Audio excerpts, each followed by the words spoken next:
అవును. అది. ఉమ్. అలాగే నిజంగా బీఆర్ఎస్ లేదంటే కేటీఆర్ చెప్తున్నట్టు బండి సంజయ్ ఆయన పదవికి రాజీనామా చేయడమో లేదంటే బీజేపీ లేదంటే కేంద్రం ఆయన బర్తరఫ్ చేయడమో చెయ్యాలా దీని విషయంలో అది నైతికత అవుతుందా? బేసిక్గా అది ఎథికల్ ఇష్యూ. ఆయన రాజీనామా చెయ్యాలా చేయకూడదా అన్నటువంటిది ఆయన వ్యక్తిగత వ్యవహారం. సమాజం దృష్టిలో చేయాలన్నటువంటిది అది. అయితే ఒక ఆస్పెక్ట్లో అమ్మాయి కన్సెంట్ లేకుండా అతను చేసుంటే ఆ డిమాండ్తో నేను కూడా ఒప్పుకుంటా. ఇక్కడ చట్టపరమైన నేరం కానీ అమ్మాయి ఇష్టం లేకుండా 2 ఏళ్ళు తిరగడం అసాధ్యం.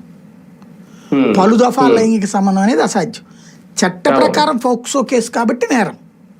వీళ్ళు అంటున్నది ఆయన కేంద్ర హోంశాఖ సహాయ మంత్రిగా ఉన్నారు కాబట్టి ఆ పదవిలో ఉన్నంతసేపు ఇక్కడ న్యాయం జరగదు, ఆయన ఆ పదవిలో లేకపోతేనే ఇక్కడ అమ్మాయికి న్యాయం జరుగుద్ది అనేది కేటీఆర్ చెప్తున్నారు. నేను అంటోంది అదే.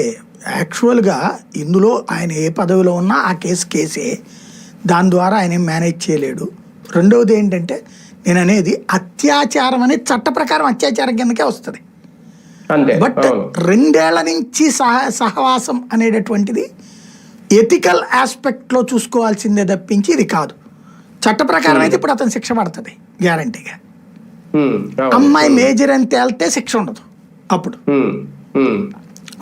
ఇక అది మోరల్ తప్పించి ఆ లెక్కనైతే కనుక ఇలా పార్టీకి సంబంధించిన అనేక మంది మీద వచ్చినాయి అట్లాంటి కేసులు.